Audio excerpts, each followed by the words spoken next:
Segundo o filósofo Carl, o que é ideal se sabe enquanto finito e mesmo assim transcende. Segundo ele, a nossa sociedade, o mundo ocidental, teria sido formado a partir desse pretexto de 3 grandes mitos. 2 deles atemporais e um mais histórico. O primeiro deles, que tem um viés mais histórico, é o Hamlet, do Shakespeare, que representa o conflito ali da Inglaterra entre o continente, entre a terra e o mar. 2 que seriam atemporais, primeiro, o Fausto, do Goethe, representando a Alemanha protestante, e o segundo, o Don Quixote de Cervantes, representando a Espanha extremamente católica tradicional. Só que justamente em Cervantes existiria a transposição da história para a tragicomédia, neste caso. A nação seria, por causa disso, extremamente generosa por sofrer vários perigos em prol da humanidade. O que temos para hoje, Sanchos e Dulcinéias? Por que estamos falando de Carl Smith se o livro de hoje se intitula Freud leu Quixote? Carl Smith vai ser citado pelo Villacañas, que é o autor desse livro, né, o José Luis Villacañas, e nas suas palestras ele também vai citar muito dessa história, porque tem tudo a ver com a proposta que ele vai apresentar aqui. Não somente porque estamos falando de um alemão, austríaco, uma figura espanhola. A proposta da psicanálise é a cura através do diálogo. O Quixote nada mais é do que uma obra de diálogos entre o Quixote e o Sancho Panza, entre as duas figuras, né, os dois seres dentro do próprio Quixote, entre Quixote e Cervantes, enfim. Não é para se falar de uma obra tão complexa e de um autor, de um teórico, de um grande nome da psicanálise, filosofia e outras áreas também tão complexo quanto a obra cervantina, ainda que seja pequenininho, esse livro demorou 12 anos para ser escrito, para poder ser condensado e não errar, não se equivocar em nada do que o Villacañas gostaria de dizer. Ele escreveu esta obra de 2005 a 2017 e, usando essa ideia dos mitos do Carl Smith, ele vai ressaltar a ideia de que nós não somos humanos, não conseguimos alcançar a nossa humanidade se não alcançamos passar os nossos ideais, se nós não podemos passar as nossas ideias, os nossos valores para gerações futuras. E o Quixote nada mais é do que isso.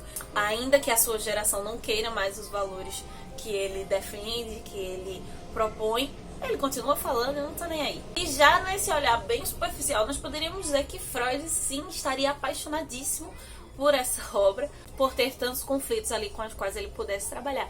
Mas o Freud foi além disso. Villacañas, ele vai estudar, reunir aqui textos. O Freud vai ter com o Quixote em textos como o Humor, o Xiste e principalmente as cartas que ele vai escrever para o Edward Silverstein. E juntos eles vão formar algo que o Freud vai chamar de Academia Espanhola. E nada mais é do que uma troca de correspondências após leituras que esses dois amigos faziam sobre a obra de Cervantes. Era uma espécie de sociedade secreta e que, de certa forma, Villacañas defende como uma precursora da associação psicanalista que o Freud funda ali, forma toda a sua ideia da psicanálise. E esse pequeno texto vai ser dividido em algumas etapas, quase como um processo psicanalítico que o Freud vai fazer da personagem de Cervantes. Ou que nada mais é do que a essência da obra de Cervantes, mas puxando as paranoias e relacionando a paranoia com a loucura, né, a tradicional loucura do Quixote. Mas o auge do seu livro é quando ele vai falar de autoafirmação e superego, que seriam o que faz do Quixote permanecer com o Quixote em todos esses tempos, na primeira e na segunda jornada, e o que o tornam como, por mais que seja aparentemente contraditório, como herói da racionalização moral.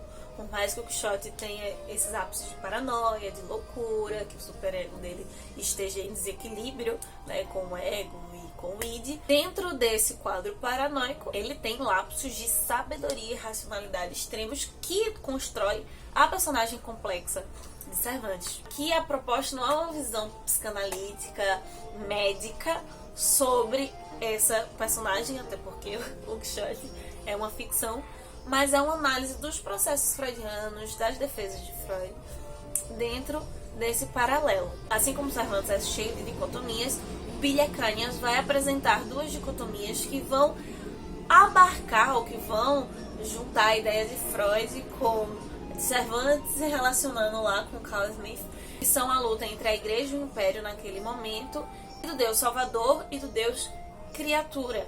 não só nas representações que são feitas da igreja ou do herói dentro da obra, como esses conflitos eles são representados principalmente na brincadeira metaficcional entre o autor e a personagem. Não é à toa que, além desses nomes, o Bilha Cañas vai se apoiar no querido Miguel de Unamuno, que vai abarcar esses pontos sobre metaficção, pontos relacionados à criação, ao jogo entre criação e consciência ficcional. Mesmo sendo ficcional, o Bilha Cañas vai defender que Freud consegue, né, se apaixona, faz todo esse trabalho em cima do Quixote. O Quixote influencia na ciência psicanalítica, principalmente porque é uma obra extremamente humana. Não só humana, ela vai além.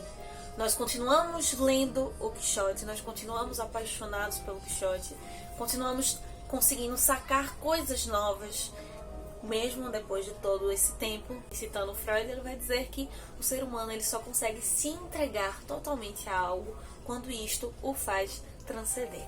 Então é isso, meus queridos cavaleiros andantes. Essa é a nossa breve resenha sobre este livrinho maravilhoso. Ele é meio difícil de achar, ele veio da Espanha, tudo.